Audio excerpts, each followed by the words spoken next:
It is the 26th day of May, 2022. It's a Thursday, the 6th day of May. Oh boy, this is going to be a long episode. Just kind of putting that out there right from the jump. Feel lousy, but here I am, putting out crap. Oh man. Anyways, as I've mentioned on the show the past few weeks, I'm looking for a job again and going through the usual motions of the interview process. Last week, I had a phone call, introductory phone interview with an ISP that was looking for an account manager. Okay, cool, no problem. As we begin what is scheduled to be a 30-minute call, it's about 5 minutes in,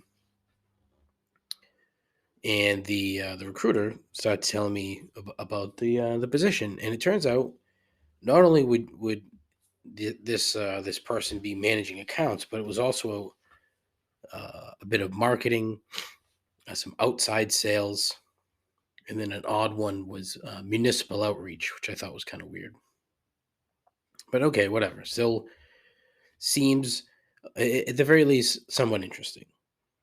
So I asked, about the job description and how none of that was included.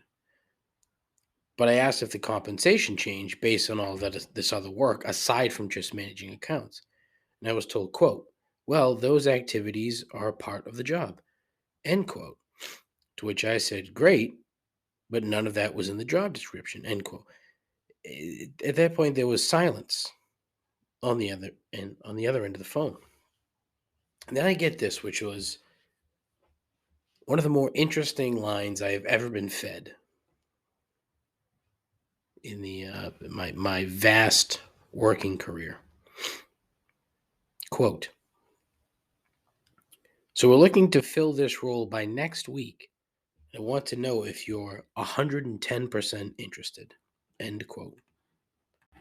I was a bit sort of taken aback by that because at this point it was about 10 minutes into the call, and the role that I had applied for was different than what I was being told. So I said, "Well, I mean, I could be, but I'd need to know more about what's involved aside from what I've been told during this 10-minute call." And then the second craziest line I've ever been fed, quote: "Well, we already have candidates that are 110% interested, so I think we have to move on," end quote. I mean, I was taken aback on one hand. On the other hand, kind of relieved because I didn't really want to deal with it anymore, but it was just very strange. Now look, I'm not the perfect candidate for anything, if I'm being honest. I suck at jobs. But if I'm still being honest, I don't understand, especially now, how some companies just seem to cast a wide net and then hope that something sticks without giving it a whole lot of thought. It is such a lazy way to hire. And it says so very little about your company if you're willing to just take anybody that says yes. And look, a job like this one would be fine, but really only as a means to network and trying to find the next job. I'm too old for that. And again, I suck at jobs. So what the fuck? I'm getting to a weird point where, I'm at a really good interview today with somebody, but, you know, I just, I just know I can already see what's coming uh, down the line. It's with a company that I don't have any experience in the industry. So I'm very curious because I've run into this before in this particular industry. And so I'm very curious to see how this goes. Even though the recruiter call was excellent, she thought it was great, yada, yada, yada, blah, blah, blah, whatever. I just suck at jobs. Just not good at it. Anywho, movie trailer reviews, voicemails, no guests, and too much serious shit. on episode number 119. That's all right here, right now, on Complaints and Observations. Still, the most less than average podcast on the internet, with a host who's the smartest person in the room when he's the only one there. A continuing odyssey into mediocrity, guaranteed to make you question your life choices and your own sanity. This is Complaints and Observations with Dave LaPointe.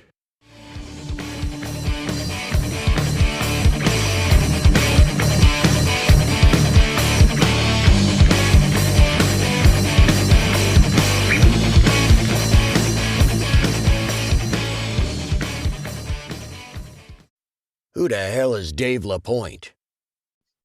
I think he's a bum. I think he's an absolute bum. You're goddamn right, Aaron Rodgers. He is a bum. He's a bum. What's going on? How are you? How's things going? Everything okay? Yeah, sure. All right. Good talk. As I mentioned, I'm feeling lousy. It is what it is. What can you do? Had an excellent weekend, fun weekend. Was out on the Cape Cod for a wedding. Two just dear friends of mine. It was a blast seeing a bunch of people that I haven't seen for a while. Just fun weekend. Played a little golf on Friday. Good stuff. And I played well. Well, for the most part, I played well. Like putting machine on Friday. Whew. Man, nailing putts. It was ridiculous how good I was putting on Friday. It really was. And then I played Monday. It was probably the worst 9 holes of golf I've ever played in my life. So there's that. But since we last spoke, the Bruins have lost, which was sort of expected in a way. So their season is over. The career of Patrice Bergeron. I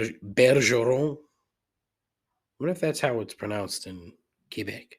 Bergeron. I can't do it, even though I'm French Canadian. Bergeron. I don't know. He's probably going to retire. And quite frankly, I hope he does, because it's not that he's super old in hockey terms. Like, he's only 37, 36, 37. But, yeah, it's there's a lot. Like, like between his ears and a number of other various injuries that have been problematic over the years. So, the Celtics Wednesday night play Game 5 in Miami, where they should very well take a 3-2 lead and then close it out in Boston on Friday. No excuse. Better team. Make it happen. Get to the finals. Make it close. And you look, Golden State's a fucking wagon. They're just too fucking good. But the Celtics have had their number in the past, so we'll see. It's interesting. At the very least, I hope they make it a series. If they don't, do they have a chance to win? Absolutely. Do I think they will? I'm not sure. If they play Golden State, I think Golden State wins in 6 or 7.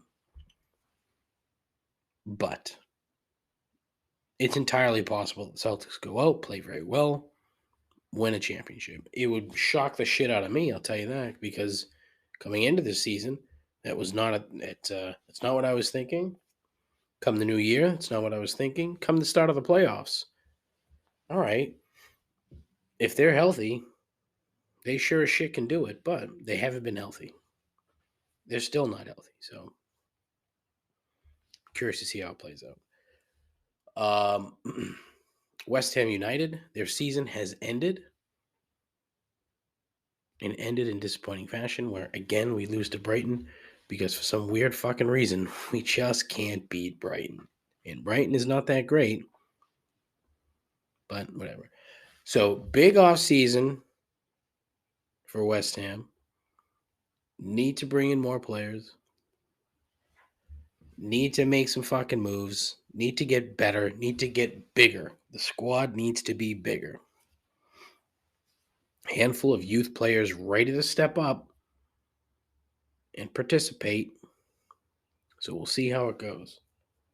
Season starts early. I think it starts first week of August because of the bullshit World Cup that is in fucking November in Qatar. Don't even get me started on that crap. I'll get to it later as we get closer.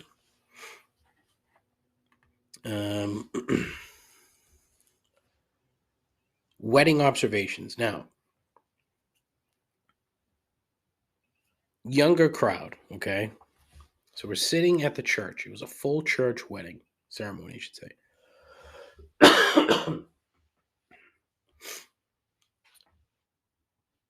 Group of kids, couple rows in front, couple pews in front. One brought a Gatorade into the church, and another girl brought a bottle of water into the church. And it's like, where the fuck do you think you are? Where do you think you are, young man? You got so fucked up the night before the wedding that you have to show up to the church with Gatorade because you're so fucking hungover. What are you doing, buddy? And look, I'm not a big church guy. It's not even so much that he's desecrating the church or anything like that. I don't give a fuck about that crap. But just act like an adult, for Christ's sakes. Leave the goddamn thing in the car. It's not going to make any goddamn difference if you have your Gatorade inside the church. He looks fucking stupid. He's sitting there in his pew drinking Gatorade. It's like, what are you doing? Like an idiot.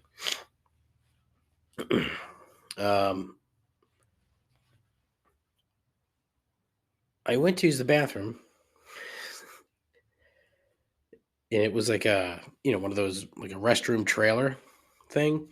By the way, this episode stinks. So I'm just kind of forewarning you. Who knows? We'll see. The voicemail should be good, but whatever. Guy comes out and he holds the door and says, quote, "All yours, boss," end quote.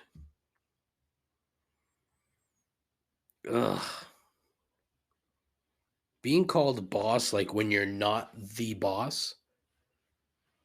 Like, I jokingly have called managers and whatnot boss for a number of years, just because it's stupid and funny. But I would never say that to someone holding the door of a bathroom. It's all yours, boss.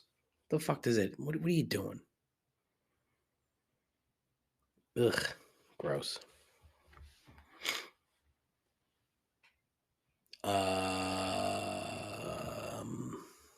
What else? Yeah, I don't know. I mean, there's more to talk about for sure. So, of course, it wouldn't be, a normal day in America if somebody hadn't gone off and killed a bunch of people. And in this particular instance, it's yet another school shooting.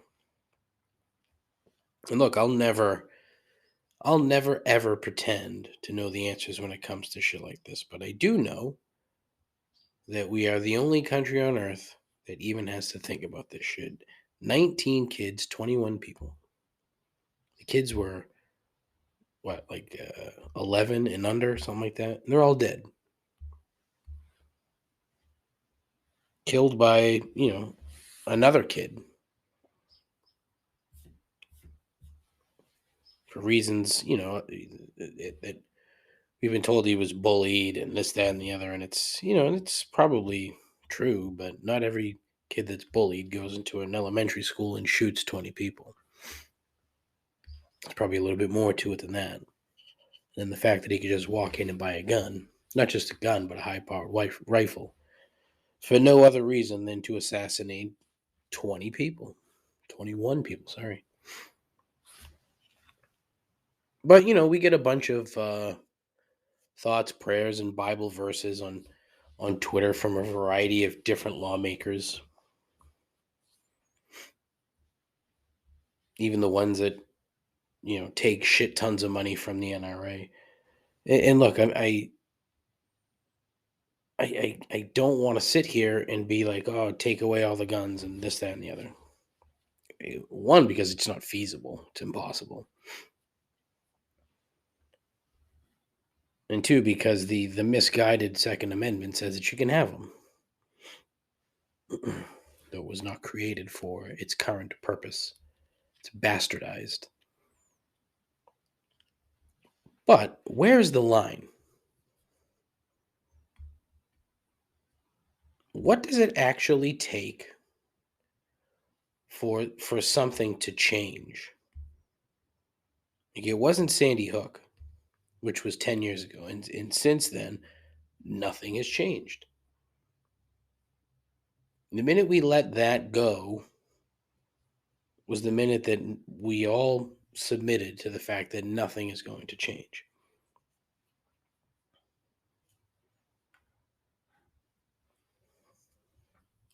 The right likes to pretend to be pro-life and then votes to ensure that kids can't get formula. And then, votes against any sort of measure of gun control to increase the likelihood that they'll get shot in school. I am past the point of believing that the country will change, at least in my lifetime. And honestly, perhaps, maybe there's something a bit liberating in feeling that way, in that lack of expectations. I don't know. And even if there is, it doesn't make me feel any better. We are irrevocably broken. I said this earlier, there's no other place on earth that has to deal with this. None. 26 school shootings just this year. And the year isn't even half over. And because everything is so politicized, you hear all the bullshit about protecting kids. It's all protecting kids.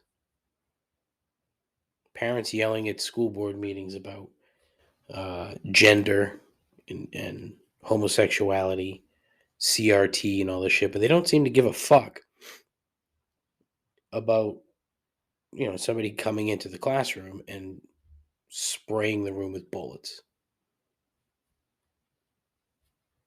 and literally destroying these kids to the point where the parents have to come in and give DNA samples to match up the remains with the parent.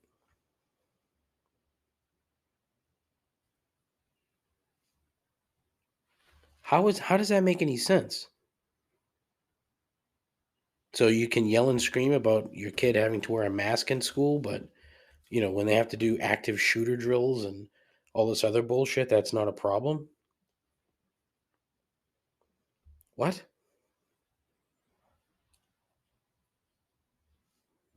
And it seems that some of the solutions are to arm the teachers. There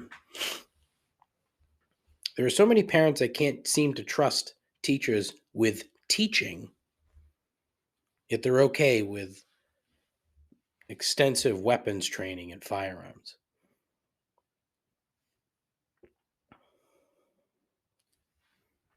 It seems the only thing that's protected in this country these days is the right to fucking hate anything, everything, anyone, everyone.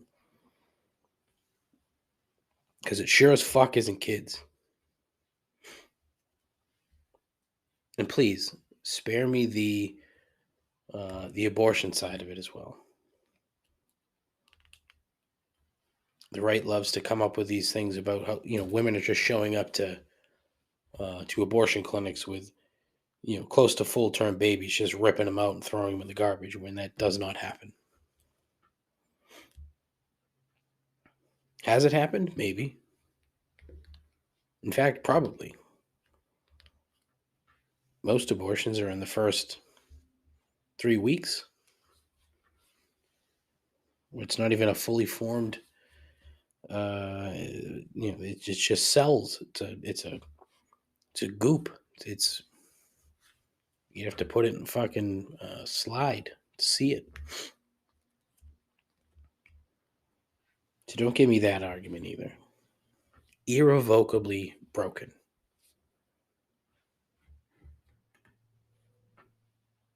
And it's a fucking shame. And it's not a fixable problem. And you can have both sides screaming about, this, that, and the other. Yet on Friday, there's an NRA convention right down the street from where this fucking thing happened. And these idiots are gonna, talk about how great guns are. Like, what are you doing? What are you doing?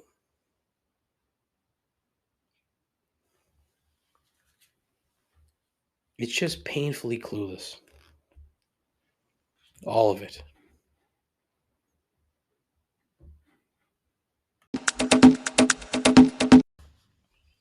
Absolutely thrilled. That's probably the shitty way to start the next segment after what I just did. So my apologies. I should have taken it down a notch, but I am indeed thrilled for the return of movie trailer reviews. I got a bunch of movies, 3 movies from AP Dave yesterday, and I'm very excited to share these with you. I have watched all 3 trailers, and I will give you my review of the trailer. Number 1, Senior Year, Netflix film that just came out. From Dave, quote, I only watched this movie because someone at work said it ruined her weekend, and I thought it couldn't be that bad. ... Well, ... It was that bad. It ruined my night. I turned it off after an hour, and I'll never go back. The story is interesting, which is why I wanted to watch. Popular cheerleader goes into a coma her senior year, wakes up 20 years later, and wants to finish said senior year, only now she's a huge loser. I think it's a funny story. Horrible choices everywhere. It wasn't funny. It wasn't smart. It was just terrible all around. Serious question. Does anyone like Rebel Wilson? I'm not ashamed to admit that I like the Pitch Perfect movies, but she's the worst one in them. I give this movie a 2 out of 10 yearbooks, and I give Rebel Wilson a 1 out of 10 trash cans, parentheses, just complete trash, closed parentheses, end quote. Wow. Clearly, Dave does not like the movie, and clearly, Dave does not like Rebel Wilson. Very interesting. So I went and watched the trailer, and I think Dave is onto something with the, it looks like an interesting film. The premise is interesting. And, I wish I could give you like an example of something, of a movie that, did this previously, but I can't. My apologies. But the trailer itself is not terrible. Dave goes into it and says what it is, where, and then she is a complete loser, but she wants to finish her school, wants to finish her cheerleading in senior year and all this other shit. And then, my guess is that she like befriends like teachers or staff or whatever because she's 20 years older than all the kids. So that's my guess. I could be wrong, but I don't know. Does anyone like Rebel Wilson? I don't really know. I mean, I'm trying to think of what she's been in that I've seen. Bridesmaids, she was pretty good in that. Jojo Rabbit, she was pretty good in that. What else? I'm like going through her. IMDb and trying to see if there's anything that I liked that she was in. Meh. That's about it. Yeah, that's it. I mean, I don't know. I don't really have a particular problem with her. I think she is what she is, and I think it's I think it's part of the problem with like female actresses and comedians that you have to be over the top for people to take you seriously or to like you. That's just how it is. You have to be more, I guess. I don't know. I give the trailer itself a 5 out of 10, just because again, I thought the trailer was fine. It would make me, if I were a normal movie watching person, it would make me watch the film. Now, having read Dave's review, I'm definitely not going to watch the film. But, um, yeah. Review number 2, Morbius, also 2022. Dave says, quote, I've wanted to see this movie for a long time. I've always liked the character from the Spider-Man days and thought Jared Leto was a great choice. I had high expectations at first, and then low expectations because the reviews were pretty dreadful. The movie was cool, I guess. Started pretty strong and interesting, but then just didn't go anywhere. The real villain was dumb. The CGI effects were horrible.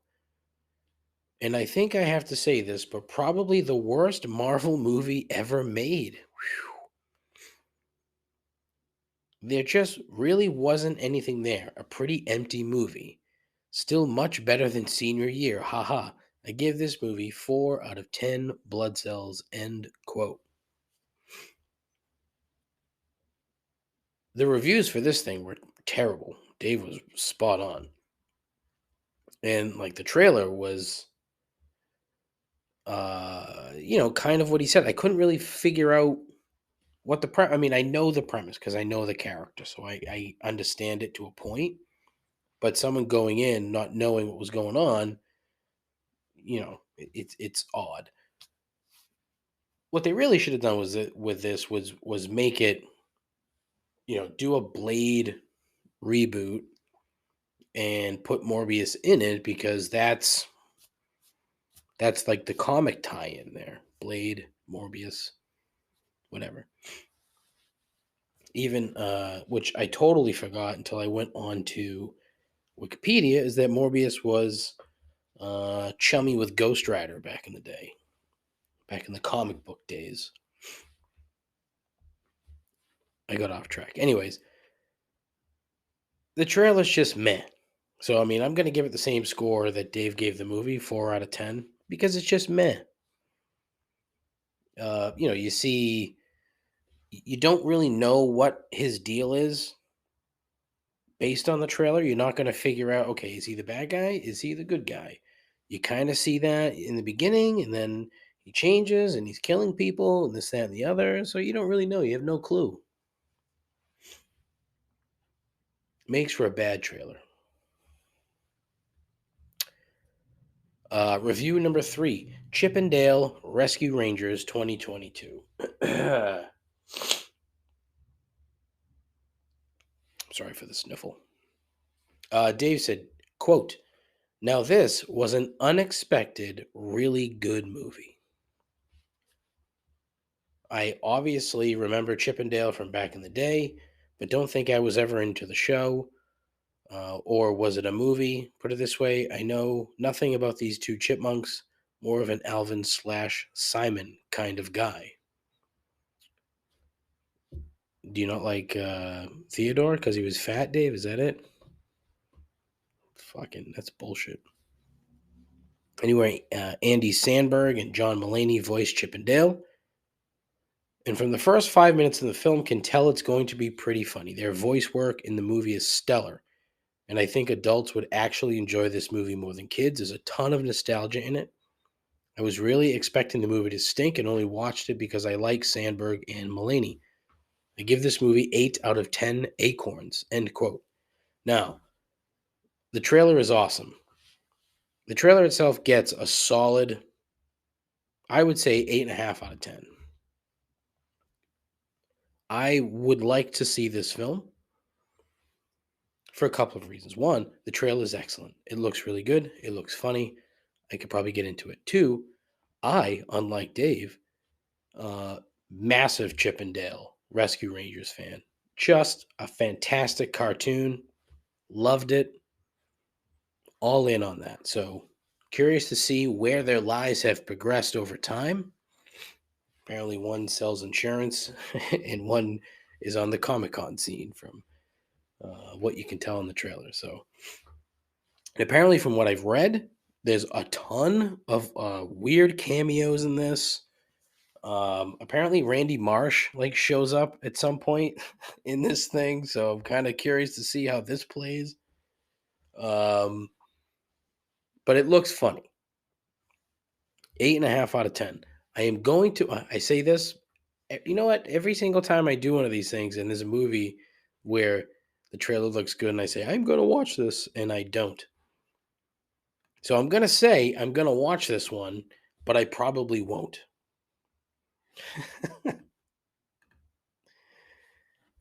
Anyways, yeah, Chip and Dale Rescue Rangers. I mean, that makes me wonder: is the original theme song in the fucking movie? Because the theme song was banging. It was awesome. And if it's not, that's a missed opportunity. We'll see. Couple of voicemails this week. 617-657-4736. I beg every week for people to call. Thankfully, there are people like Donnie, good old Donnie Washburn, who, for whatever reason, is a legitimate fan of this program. He is a fucking a number one dude. So here's a phone call from Donnie. Check it out. Hey Dave, Donnie calling in. Wanted to throw a couple observations by you related to the Bruins. First one, I think that I think it's ironic that with age, my alcoholic-related hangovers have gone elongated and worse, while my Bruins hangovers are much quicker recovery. That's great. I'll take it. But secondly, I think that's related to moving on from the season and thinking about the next one, and wanted to get your take on my personal favorite player, Patrice Bergeron. A couple different options for Mr. Bergeron at the end of the season, where he can elect to retire, stay with the Bruins, or move to a different team. Wanted to kind of see where your head was at in all of those different options, and something to consider as an added bonus to the option if Bergeron decides to retire. Does that mean the Bruins management want to make Brad Marchand trade option and start to rebuild? Anyways, wanted to see what you got on that, and ta-ta. See you, Dave. Seems I jumped the gun a bit earlier in the show, huh? Oops. Fuck. Yeah, thank you, Donnie. Appreciate that. Yes, same here as the hangovers have gotten worse and longer as time goes on. The sports-related hangovers do tend to get a bit shorter, especially when there's not like a huge disappointment. Like when they lost in the finals to St. Louis, that one took a little bit longer to get over, just because they had it in the palm of their fucking hands and they blew it. But in regards to Mr. Bergeron, I do think he's going to retire, and I kind of hope he does. But there's no fucking way he's playing for anybody else. He's not going to go to another team. So if he does stay, I think I don't want to say he's going to take a reduced salary because, why would you? My guess is that the Bruins have tried to offer him a shorter salary, just kind of like what they did with Chara. Although, They said, "Oh, Chara, here we'll pay you this, but you're a part-time player." Well, then he goes and plays 2 more seasons at a reasonable level. So weird. I don't know. If he does retire, though, I really don't think Marchand's going to get traded because one, he's the next captain of the team. Like the downside to that is you're stuck in the middle.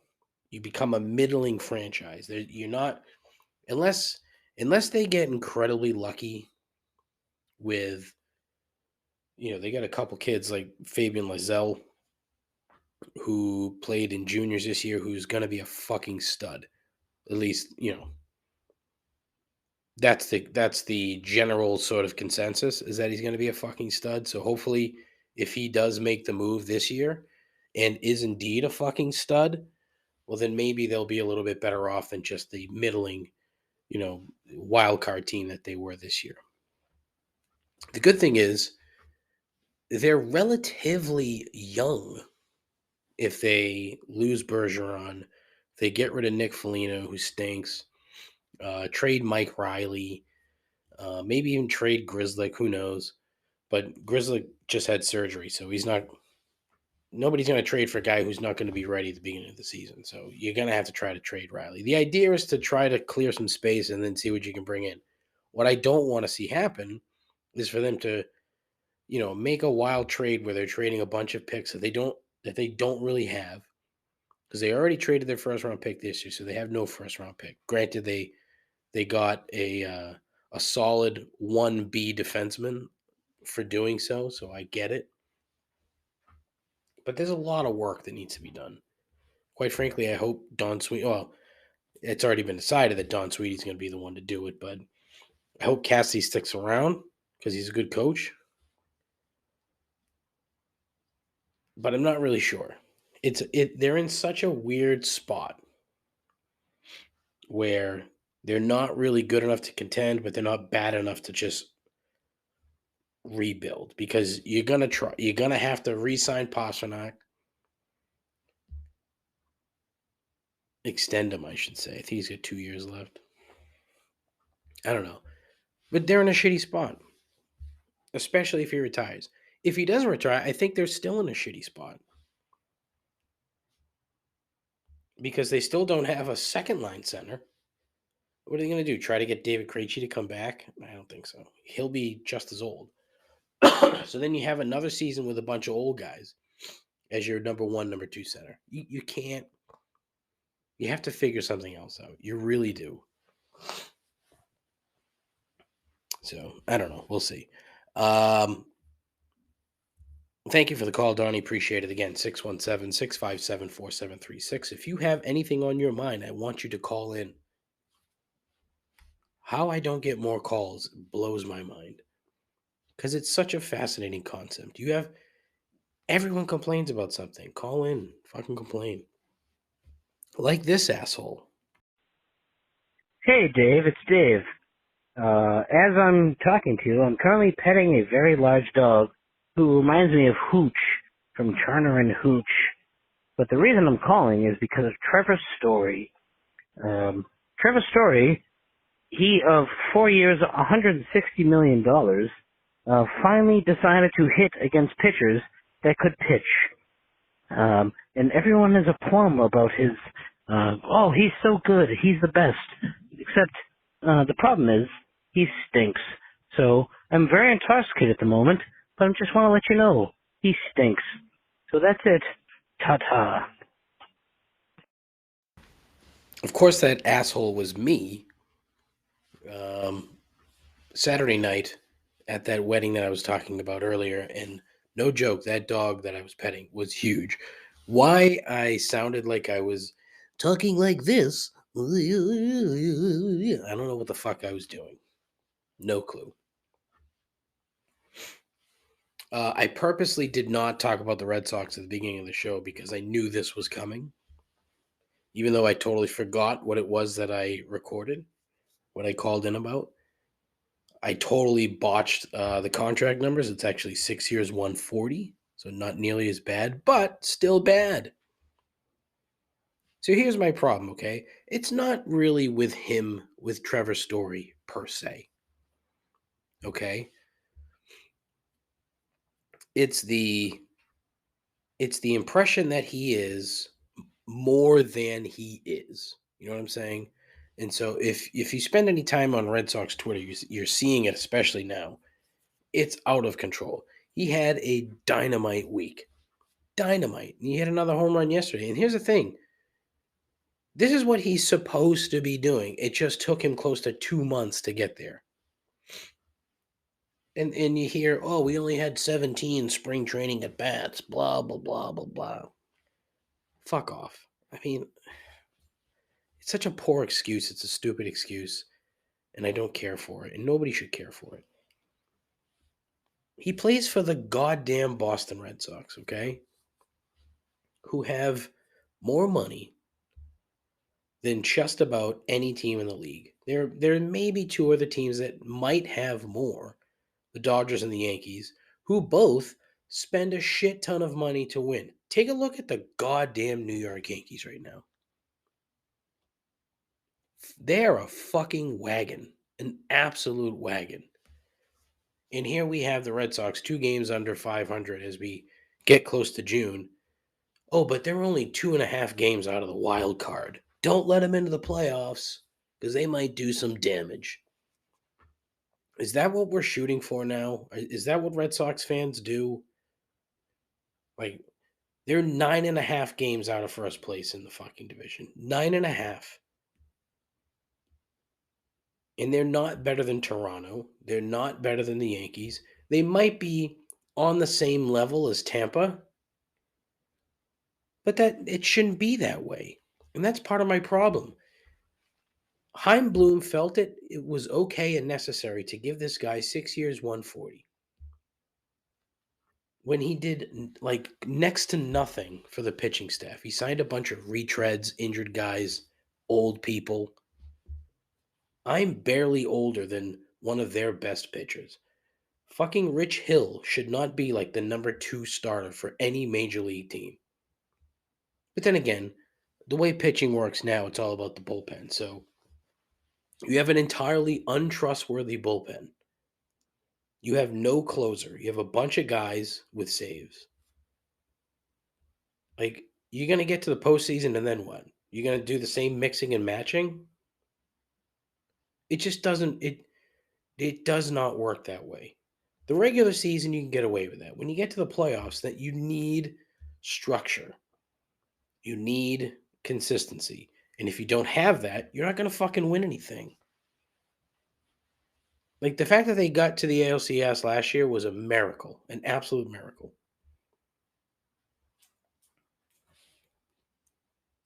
But this team should be, they should be right there with the Yankees. You know, and unless they make some fucking moves to bring in more pitching at the deadline, they'll make the wild card. Yay. Big fucking deal. The guy doesn't stink, okay? He doesn't stink. Overreacted, but give it more than a week. Let's see how this turns out, okay?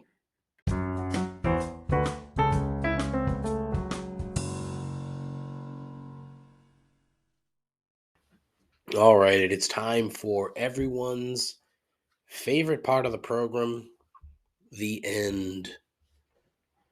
And 3 gripes. Gripe number 1, loud golfers. The obvious answer here is that a lot of people, when they get shithoused, they simply start yelling.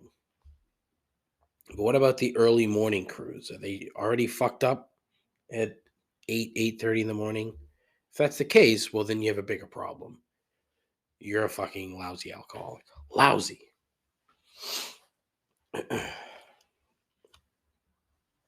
But honestly, fucking keep it the fuck down, Chad, okay? Nobody gives a fuck about your mediocre chip.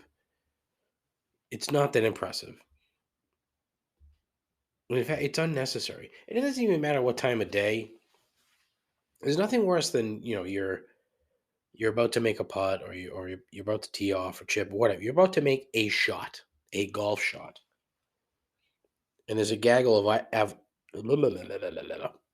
assholes standing on the green yelling at one another when you're only like fucking 5 or 6 feet from the other person. What are you yelling for? If you get rowdy on a really nice shot, okay, fine. But after the hooting and hollering, enough. Just keep the fucking noise down. No one cares. That's one of the things I like about golf is that it's usually quiet. Just shut the fuck up and let me shoot. That's why I wish I could play more golf by myself. But it is next to impossible, especially up here. Solo golf. A man can dream, right? That's not to say that I don't like playing with any, the people that I typically play golf with, okay? Don't look into that. That's not what I'm saying. Don't be a fucking prick. I would just like to play golf by myself on occasion. That's all. That's all. Grade number 2, Lake Mead. Whew. If you've never been to the Hoover Dam or seen Lake Mead, it really is a sight to behold. An engineering marvel and literally the lifeblood of what is now Metro Las Vegas, or the greater Las Vegas area, or the GLVA. However, it's drying the fuck up and shit's getting real. The population of the GLVA is roughly 2.3 million people, and the county estimates that it could get up to around 4 million by 2055. Gads. 4 million. In other words, they're going to run out of water real fucking fast. It's Lake Mead, Lake Powell, both man-made reservoirs. They're both drying the fuck up. There's like multiple states that depend on water from the Colorado River and from these two reservoirs. And because they're dry, they're at like 30% capacity and it's dropping constantly. The area is in the midst of a super drought. Like, what the fuck? Never even heard that term before, but apparently this thing started in 2000 and is expected to continue until 2030. The likes of which have never been seen before in recorded history. What? What? And then if you Google like Las Vegas water conservation efforts, boy, what a mishmash of gobbledygook that is. Your head will start spinning. Instead of something like, we're gonna lower the water pressure in the 80 billion hotel rooms that we have here. It's all like sprinkler systems and like snitching on your neighbors if you see them using the hose too often. Like, what the fuck? There should be no actual green grass in Las Vegas. It should all be like desert landscapes. What the fuck do you need grass for? Your fucking backyard should be rocks and astroturf. That's it. But that's the real life, holy shit, they're fucked kind of stuff. On the other side of the coin is that they keep finding bodies in this fucking thing that were dumped anywhere from 40 to 50 years ago. What? They found one dead person or skeletal remains in a barrel stuck in the mud in Lake Mead, probably filled with concrete. Holy fuck, huh? And they're saying they're gonna find more. Like they're fully expecting to find more. The other day there was a photo of a boat that sank and then stuck in the mud. The stern was stuck in the mud and it was sticking fucking straight bow side up. And which is like, okay, imagine what kind of shit they're gonna find once the mud starts to dry up. And those levels go down. I find the whole thing fascinating. Sure, the city is fucked in the long term, but in the short term, let's find some dead gangsters, huh? Let's do it. Gripe number 3. Gripes.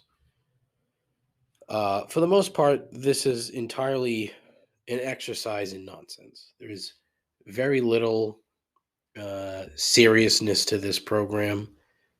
Very little. I mean, let's be fair. Very little redeeming qualities about this program. I try to make it somewhat interesting / entertaining.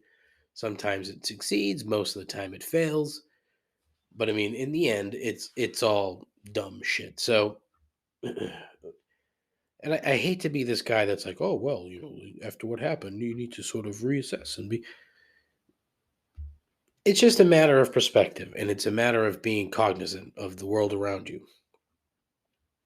And so, while the program is about being petty and stupid and whiny, and I am like that. I don't want to say for the most part because that's wrong, but I've tried to be less and less and less so over time, and I think I've done better. I mean, I'm not there yet. I still complain and whine, and I'm still petty about a lot of shit, but I think I've done better. So, I guess my general point is let's all sort of take a deep breath, take a look around, be thankful for what you have. If you have kids, hug them. If your parents are still around, call them up, say, hey, how are you? Basic shit like that. Because you just never know what's going to happen. And that's all for the program. I am so fucking congested, it's stupid. Please call the show. 617-657-4736. Call the show. What's on your mind? There has to be something. If you listen to this program and you've never called in, what the actual fuck? What the fuck? What the fuck? There has to be something. In fact, I'm certain there is. So share with the group. It's not like anybody's going to fucking hear it anyway. If you want to be on the show, I thought I would have a guest for this week, but I didn't. I might or should have a guest for next week that I'm looking forward to. Fingers crossed. And then hopefully a couple after that. We'll see. But again, the guests have been great. I hope you've listened to the last 2 shows where I had 2 really different people on the show. And that's what I like. I like talking to interesting folks. And there's really not much to it. It's just a matter of getting people to say yes. But we'll see. You can go to my Instagram page at ComplainsPod. You can go to the Twitter page at ComplainsPod, which isn't terrible. I don't think it's terrible. I have a Facebook page, but fuck Facebook. I have a YouTube page that I don't do anything with. I have a Twitch channel that I can't figure out, and I have a TikTok page that I haven't done anything with. I do have an email address, showmail@complaintsandobservations.com. You can check out my terrible website, complaintsandobservations.com. I do have a blog up there that I try to post every Friday, but I am not good at it. And those blogs are just as bad as the show. So whatever. But again, 617-657-4736. I will thankfully end the program. And I will thank you for listening as always. I appreciate it. And please tell your moms, tell your friends. I think I've covered everything, right? Yeah, I did. That's all. So take care of yourself. Take care of each other. Godspeed. Ta-ta.